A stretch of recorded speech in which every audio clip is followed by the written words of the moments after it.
Hello everyone, good morning to all. I Jitendra welcome you all to RKP online classes. As you know beta chapter 1 is going on and in chapter 1 only the one topic left or few important words you can say if that skipped in between the chapter, that also we will discuss today. So now the turn for the topic applications of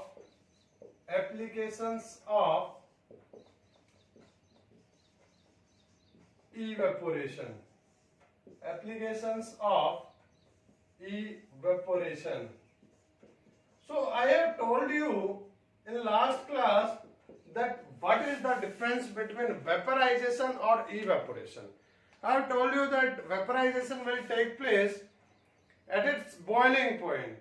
कि boiling point जब attain हो जाएगा उसके बाद या उस point पे जब आपका लिक्विड गैसेस फेज में कन्वर्ट होगा तो उसको बोलेंगे वेपराइजेशन। और बिलो बॉइलिंग पॉइंट अगर लिक्विड वेपर्स के अंदर कन्वर्ट हो रहा है, गैसेस स्टेट में कन्वर्ट हो रहा है, तो उसको बोलेंगे इवेपोरेशन। फॉर एग्जांपल वाटर का एग्जांपल लेते हैं। 100 डिग्री बॉइलिंग पॉइंट होता है तो 100 या उससे ऊपर जब आपका वाटर वेपर्स के अंदर कन्वर्ट होगा तो उसको क्या बोलेंगे बेटा?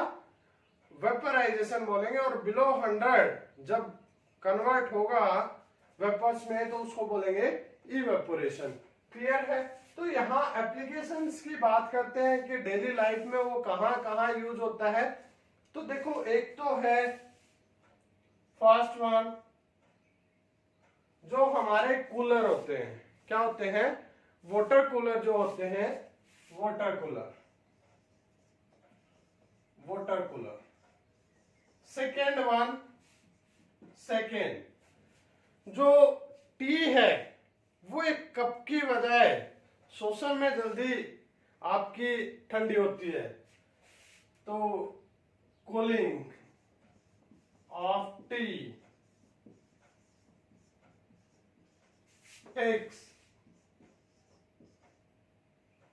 take place faster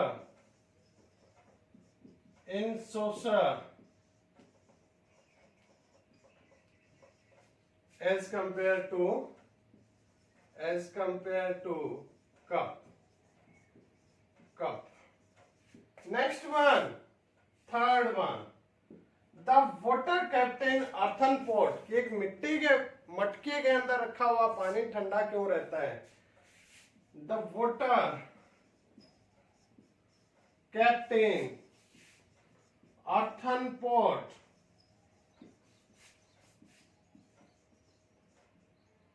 remains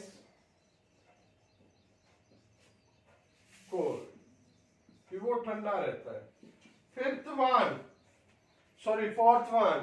fourth one क्या लोगे कि in summers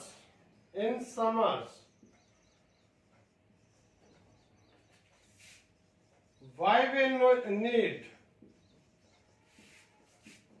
to wear cotton cloths।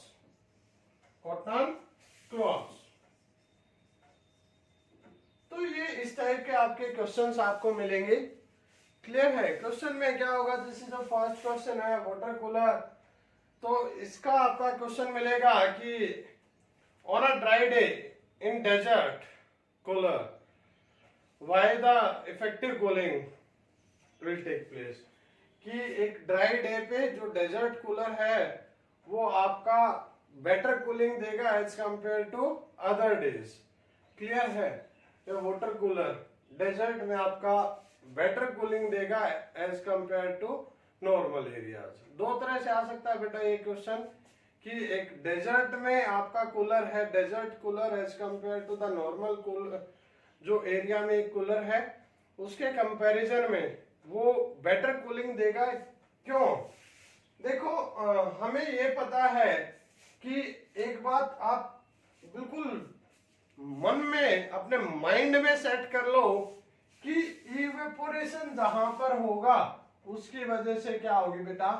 Cooling होगी। वो क्यों होगी ये चीज आपको समझनी पड़ेगी।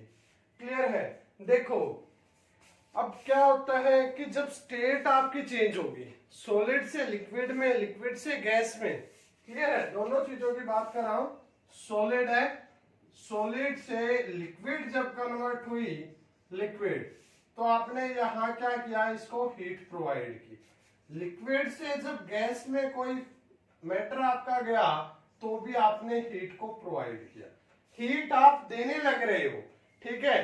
तो जहां से आपने हीट दी वहां क्या हुआ, कूलिंग हुई कि नहीं हुई, क्लियर है। So that's why while the change will take place in the state, clear है, ध्यान रखना कि कौन सा, सॉलिड से लिक्विड में, लिक्विड से गैस में, क्लियर है। तो लिक्विड से गैस में कौन सा है, इवेपोरेशन है। इवेपोरेशन में क्या हुआ, हीट एब्जॉर्ब हुई है सराउंडिंग से, क्लियर है, बाहर से हीट दी गई है। तो वो हीट जहां से दी गई वहां क्या होगा बेटा, कूलिंग होगी ना, वहां तो हीट कम हो गई, तो इस वजह से वहां क्या होगी, कूलिंग। अगर इसका उल्टा होता, गैस से लिक्विड में आता, कंडेंसेशन अगर होता, तो हीट क्या होती, रिलीज होती, तो वहां क्या होता, आपका टेम्परेचर राइज होता, हाई होता, क्लियर है। ये चीजें ध्यान रखना। क्वेश्चन आता है इवेपोरेशन कॉजेज, तो क्या फिल करोगे, कूलिंग, क्लियर है। कंडेंसेशन कॉजेज हीटिंग, तो वहां क्या हो जाता है, हीट बाहर निकलती है, क्लियर है। तो देखो दो यहां पर फर्स्ट है वाटर कूलर। तो वाटर कूलर क्या होगा, आपने कूलर देखा है, क्लियर है, ये आपका कूलर हो गया, मान लो ये हो गया आपका बेटा कूलर, ठीक है। यहां आपका फैन लगा हुआ होता है, यहां क्या लगा होता है आपका फैन, ये हो गया आपका फैन, ये हो गया, ठीक है। तो इसके अंदर क्या फिल होता है, यहाँ पे वाटर फिल होता है नीचे, ठीक है। यहाँ क्या होता है आपका वाटर फिल होता है। एक पंप होता है, वो पंप क्या करेगा, यहां से वाटर को उठाएगा और इसके चारों तरफ इन जो साइड्स में होता है वहां इस वाटर को ड्रॉप करेगा, क्लियर है। ऐसा ही होता है, सभी ने देखा हुआ है ये प्रोसेस। तो जैसे ही ये वाटर यहां से नीचे की तरफ गिरता है तो क्या होता है, ड्राई डे पे, एक समर में जब गर्मी होती है चारों तरफ, तो वो बाहर के टेम्परेचर को, बाहर की हीट को क्या करेगा, वो एब्जॉर्ब करेगा, हीट को क्या करेगा बेटा, वो एब्जॉर्ब करेगा। तो हीट को एब्जॉर्ब करेगा तो वाटर किस में कन्वर्ट होगा, वेपर्स में कन्वर्ट होगा, क्लियर है। इवेपोरेशन होगा क्योंकि 100 तो नहीं है टेम्परेचर, तो वहां तो इवेपोरेशन होगा बिलो 100। इवेपोरेशन होगा तो ये उस वाटर वेपर्स को, जो ये मोटर लगी हुई है, जो ये फैन है, ये क्या करेगा, रूम के अंदर उसको थ्रो करेगा, जिसकी वजह से क्या होती है, कूलिंग होती है, क्लियर है। तो क्या हुआ, जितना ज्यादा ड्राई डे होगा सराउंडिंग में उतना ही टेम्परेचर हाई होगा, जिसकी वजह से रेट ऑफ इवेपोरेशन क्या हो जाएगा, बेटा, हाई हो जाएगा, क्लियर है। फैक्टर अफेक्टिंग इवेपोरेशन में हमने डिस्कस किया था कि the rate of evaporation is directly proportional to temperature. तो टेम्परेचर जितना हाई बाहर आपका वाटर इवेपोरेट होगा उतना ही ज्यादा, जिसकी वजह से वाटर वेपर्स, ये फैन है, रूम के अंदर ज्यादा थ्रो करेगा। That's why the cooling, more effective cooling will take place. Second है बेटा, sorry, cooling of a tea take place faster in a saucer. Saucer होता है जो आपने देखा होगा मूवीज में, आपके घर पे भी होगा सॉरी, कि आप कप को, आपके चाय के कप को जिस बर्तन में, जिस प्याली में आप रखते हो, ठीक है, जिस प्याली में आप अपने चाय के कप को रखते हो उसको बोलते हैं बेटा सॉसर। तो ये नीचे का हो गया सॉसर, क्लियर है। तो इस सॉसर में आपने कप को रखा हुआ है, एक तो आप चाय को इस कप में डालोगे, कप में डालोगे तो चाय का जो सरफेस एरिया है वो इतना होगा। अब इस कप को हटा के इस कप से आपने चाय डाल दी सॉसर में, तो इसका सरफेस एरिया तो इतना होगा, वो चाय फैल जाएगी, इतने में लिक्विड क्या हो जाएगा, इतने में फैल जाएगा। तो किस केस में सरफेस एरिया आपका ज्यादा हुआ, सॉसर में हुआ ना बेटा। Surface area of saucer is greater than the surface area of cup. That's why हमने डिस्कस किया था फैक्टर अफेक्टिंग इवेपोरेशन में कि जो हमारा रेट ऑफ इवेपोरेशन है वो डायरेक्टली प्रोपोर्शनल है सरफेस एरिया के। मैंने एक ब्लैंकेट का एग्जांपल आपको बताया था, चादर का टॉवल का आपको एग्जांपल बताया था कि अगर उसको फैला के ड्राई होने के लिए छोड़ेंगे तो वो जल्दी ड्राई होगा क्योंकि सरफेस एरिया ज्यादा है। ठीक है, that's why the T will cool down in saucer faster as compared to cup because the greater the surface area faster the evaporation will take place। Clear है, वो जल्दी इवेपोरेट हो जाएगी और क्या हो जाएगी, ठंडी हो जाएगी। Next one, the water kept in earthen pot remains cold। कि वो जो एक मटका है, मिट्टी का आपका मटका है अर्थन पोट, उसके अंदर रखा हुआ पानी आपका ठंडा क्यों रहता है? Whether water kept in earthen pot remains cold। क्या रीजन है बेटा? Because the earthen pot is having space in between the particles of soil। कि जिस मिट्टी से वो बना हुआ है, मिट्टी का जो मटका है, उस मिट्टी के पार्टिकल्स के बीच में क्या है? स्पेस। वाटर हमने उसके अंदर फिल किया तो वो क्या हो जाएगा, जो अंदर का जो वाटर है वो उन पोर्स में आ जाएगा, उस कैविटीज के अंदर आ जाएगा जो मिट्टी के पार्टिकल्स के बीच में स्पेस है। और वहां जैसे ही वो आएगा, ये है आपका मिट्टी का बर्तन,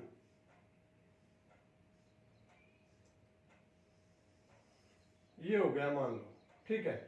तो यहां आपने पानी फिल कर दिया इसमें, क्लियर। तो ये क्या होगा, जो ये बाउंड्री है ये मिट्टी की बनी हुई है और मिट्टी के पार्टिकल्स के बीच में स्पेस है, तो वो वाटर आ जाएगा इस स्पेस में। और बाहर क्या है आपका? समर। समर के डेज की बात चल रही है बेटा, टेम्परेचर है वो आपका कैसा है? हाई। तो बाहर से जो हीट इसके कांटेक्ट में आएगी, बाहर से हीट जैसे इसके कांटेक्ट में आएगी, तो यहाँ जो वाटर पार्टिकल्स हैं वो क्या करेंगे? उस हीट को एब्जॉर्ब करेंगे। हीट को क्या करेंगे बेटा? एब्जॉर्ब करेंगे। सेम अंदर के जो पार्टिकल्स हैं, यहां जो हीट है वो उसको भी क्या करेंगे? एब्जॉर्ब करेंगे। अंदर की हीट को भी तो एब्जॉर्ब करेंगे ना वो, क्लियर है। तो हीट को जब एब्जॉर्ब किया तो वो क्या हो जाएंगे? इवेपोरेट हो जाएंगे। इवेपोरेट होंगे तो उस मटके के चारों तरफ क्या हो जाएगी? ठंडक हो जाएगी, जिसकी वजह से अंदर रखा पानी भी क्या हो जाएगा? ठंडा हो जाएगा। That's why the water kept in earthen pot remains cold, कि वो ठंडा रहेगा। क्लियर है। नेक्स्ट, कि समर्स में why we need to wear the cotton cloth. ये क्वेश्चन ऐसे भी आ सकता है, ये क्वेश्चन ऐसे भी आ सकता है, which type of cloth we need to wear in summers. तो आपका आंसर होगा उस केस में कॉटन क्लॉथ्स। क्यों? क्योंकि बेटा कॉटन के जो फाइबर होते हैं वो इस टाइप से होते हैं। कॉटन के जो फाइबर होते हैं वो, वैसे तो सारे फाइबर जो क्लॉथ्स में होते हैं वो इस टाइप से नेटवर्क बनाते हैं, ठीक है, इस टाइप से वो नेटवर्क बनाते हैं। अब कॉटन की कैरेक्टरिस्टिक क्या है कि cotton is having tendency to absorb more the water. कि कॉटन क्या करेगा? आपका ज्यादा वाटर को एब्जॉर्ब करेगा। अब ज्यादा जैसे स्वेटिंग होगी समर्स में, क्या होगी? स्वेटिंग होगी बॉडी पे, तो जितना स्वेट निकलेगा, पसीना आपका निकलेगा, ये कॉटन फाइबर्स क्या करेंगे? उसको एब्जॉर्ब कर लेंगे। तो वो जो कॉटन के जो फाइबर हैं वो हमारे स्वेट क्या है? लिक्विड है। तो liquid particles, water particles trap हो जाएंगे इन बिटवीन दीज फाइबर्स। और बाहर क्या है? समर, गर्मी है, क्लियर है। That's why that water will get evaporate when it will absorb heat from surrounding. जैसे ही बाहर की गर्म हवा इससे टकराएगी तो वो क्या होगा? इवेपोरेट होगा। इवेपोरेट होके क्या होगा? हमारी बॉडी को कैसा फील होगा? Evaporate causes cooling. तो जिसकी वजह से हमारी बॉडी को क्या फील होगा? कोल्ड फील होगा। क्लियर है। नेक्स्ट वन एक और है कि when a glass is filled with chill water, कि आइस कोल्ड वाटर से एक ग्लास फिल है, एक ग्लास है, ये हो गया ग्लास, क्लियर है। इसके अंदर बर्फ का बिल्कुल ठंडा पानी जब हम फिल करते हैं, ठीक है, ये वाटर है जो क्या है? Ice cold water. क्या है बेटा? Ice cold water. क्वेश्चन आता है ये भी। तो इसको जब हम रूम टेम्परेचर पे रखते हैं तो इसके बाहर वाटर ड्रॉपलेट्स इकट्ठी हो जाती हैं। जब आप किसी बर्तन में, किसी कंटेनर में, किसी ग्लास में, बीकर में आइस कोल्ड वाटर डालते हो या कोई सुपर कोल्ड लिक्विड डालते हो इसके अंदर, तो उसके बाहर क्या होती है, वाटर ड्रॉपलेट्स आ जाती है। What is the reason behind that? वो क्या होगा, अंदर क्या है, बिल्कुल चिल्ड वाटर है आपका, the glass is containing ice cold water, clear? So when the surrounded air, ये क्या है यहाँ पर, एयर है, when the surrounded air will strike on the glass, तो क्या होगा, एयर में आपका क्या होगा, वेपर्स भी होंगी, क्या होंगी, वेपर्स भी होंगी, क्लियर है? तो एयर पार्टिकल जब यहां आते हैं तो एयर के अंदर जो आपकी वेपर्स होती हैं वो क्या हो जाएंगी, सुपर मींस कंडेंस हो जाएंगी। वो क्या हो जाएंगी बेटा, कंडेंस, क्या हो जाएंगी, कंडेंस हो जाएंगी, क्लियर है? क्योंकि एयर का टेम्परेचर आपका हाई है, यहाँ लो है, तो ये यहाँ आएगा जैसे ही, तो हीट रिलीज करके क्या हो जाएगा, कंडेंस हो जाएगा, टेम्परेचर डाउन हो जाएगा, तो एयर के अंदर जो वेपर्स हैं वो कंडेंस होके स्टिक हो जाएंगे on the given container, clear है? ये मत समझना कभी भी कि अंदर से वाटर निकल के ग्लास के बाहर इकट्ठा हुआ है, तो वो बाहर जो एयर है, एयर में जो वेपर्स है वो कंडेंस होती है आपकी, क्लियर है? उसके बाद एक छोटा सा टॉपिक, दो तीन टर्म रहती है हमारी, उनको भी डिस्कस कर लेते हैं बेटा। आई होप कि आपको ये समझ में आ गया होगा, क्लियर है? अगर फिर भी आपको डाउट है, you can take your doubts, clear, after watching the video. तो एक हमारा इंपॉर्टेंट डेफिनेशन कह लो, वर्ड कह लो, फिनोमिना कह लो, ब्राउनियन मोशन। एक है heat of fusion, latent heat of fusion, latent heat of fusion, और नेक्स्ट है latent heat of vaporisation, latent heat of vaporisation,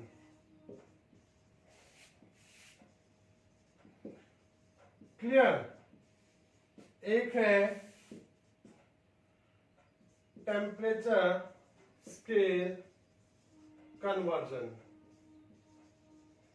ये 4 पॉइंट हमारे स्किप हो गए थे बेटा ड्यूरिंग द चैप्टर। तो first one, Brownian motion, Brownian movement भी आ सकता है इसकी जगह, मोशन भी आ सकता है। तो ब्राउनियन होता है बेटा जिगजैग, क्या होता है, जिगजैग, टेढ़ा मेढ़ा, क्लियर है? जैसे क्या होता है, एक जो ड्रिंक करने वाला होता है, अगर वो अपनी कैपेसिटी से ज्यादा ड्रिंक कर लेता है तो वो कैसे चलता है, जिगजैग, ब्राउनियन मोशन होती है उसकी बॉडी में, क्लियर है? तो यहां पर क्या है, ब्राउनियन मोशन किसकी होगी, उन पार्टिकल्स की जिनकी काइनेटिक एनर्जी ज्यादा है और वो मूव करते हैं। तो zigzag movement of particles that are having maximum और the higher kinetic energy, clear है? तो किसकी होगी बेटा ब्राउनियन मोशन, लिक्विड्स की, लिक्विड के पार्टिकल की और गैस के पार्टिकल की, क्लियर है? तो ब्राउनियन मोशन आपका अगर आ जाए डिफाइन ब्राउनियन मोशन, तो आप क्या लिखोगे, जिगजैग मूवमेंट और motion of the particles of a liquid और gas due to higher kinetic energy, clear है? फिर है latent heat of fusion. Latent होता है बेटा छिपी हुई, हिडन, क्या होता है, hidden, hidden heat of fusion. Fusion क्या होता है, जब आपका एक सॉलिड है वो किस में कन्वर्ट होता है, लिक्विड में, क्या होगा, लिक्विड में। तो इसमें क्या लिखेंगे कि मैंने आपको बताया था लेटेंट क्यों यूज किया, क्योंकि वो हीट है वो छिपी हुई है, किस में छिपी हुई है, एक मैंने आपको टॉपिक बताया था कि जब आपका स्टेट चेंज होती है सॉलिड से लिक्विड में, लिक्विड से गैस में, तो टेम्परेचर राइज नहीं होता, तो वो हीट कहाँ जाती है, जो हम बाहर से प्रोवाइड कर रहे हैं वो हाइड हो जाती है, कहाँ, force of attraction in between particles को तोड़ने में यूज हो जाती है। तो लेटेंट हीट ऑफ फ्यूजन में आप क्या लिखोगे, the required heat, the required heat used to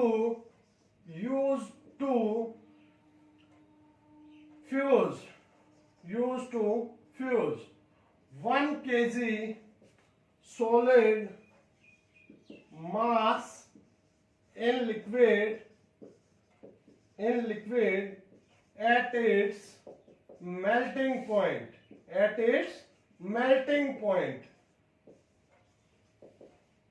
ठीक है। यहां आप 1 kg की जगह 1 यूनिट लिख देना तो और भी बेटर होगा। क्लियर है? 1 यूनिट सॉलिड मास। देखो फ्यूजन है तो सॉलिड लिक्विड में होगा, या फिर यूज टू फ्यूज आप लिख सकते हो। आप यहां इसको ऐसे भी लिख सकते हो, the required heat use to convert 1 unit solid mass into liquid at its, अब फ्यूजन है तो मेल्टिंग पॉइंट। क्लियर है? फिर है लेटेंट हीट ऑफ वेपराइजेशन, आपको आइडिया लग गया होगा। तो क्या लिखोगे बेटा?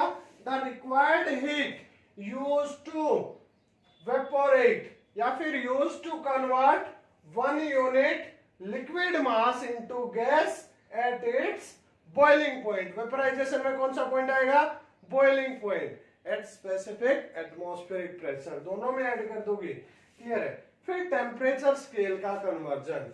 टेम्परेचर स्केल का कन्वर्जन क्या है बेटा कि देखो 2 टेम्परेचर स्केल हम यहां यूज करेंगे। एक तो होगा सेल्सियस और दूसरा होगा आपका केल्विन। दूसरा क्या है? केल्विन। तो हमें ये पता है कि 0 डिग्री सेल्सियस वो 273 केल्विन के इक्वल है। तो यहां पर ऑब्वियस सी बात है कि हम ये लिखेंगे कि जो कन्वर्जन होगा वो C is equal to K minus 273 होगा बेटा। ठीक है? 0 डिग्री 273 के है, अगर 1 डिग्री सेल्सियस करना हो तो वो कितना हो जाएगा? 273 प्लस 1। क्लियर है? तो वो केल्विन आ जाएगा आपका। ठीक है? मान लो ये 1 डिग्री सेल्सियस है तो वो 274 केल्विन, जितना सेल्सियस आगे बढ़ेगा इसमें ऐड होता रहेगा। अगर केल्विन निकालना है तो वो क्या हो जाएगा आपका? ऐड हो जाएगा सेल्सियस में। और अगर आपको केल्विन गिवन है, फॉर एग्जांपल अगर मैं बात करूं, यहां मेरे को गिवन है 473 केल्विन और पूछ लिया जाए कि इसको डिग्री सेल्सियस में कन्वर्ट करो, तो कैसे निकालूंगा बेटा? यहां देखो मैंने कि केल्विन जो गिवन है उसमें से 273 माइनस कर देंगे तो मेरा डिग्री सेल्सियस आ जाएगा 473 केल्विन गिवन है, माइनस 273 माइनस किया तो 200 डिग्री सेल्सियस। तो ऐसे होंगे बेटा आपके क्वेश्चन। आई होप कि चैप्टर आपको अच्छे से समझ में आया है। Thank you, have a nice day बेटा।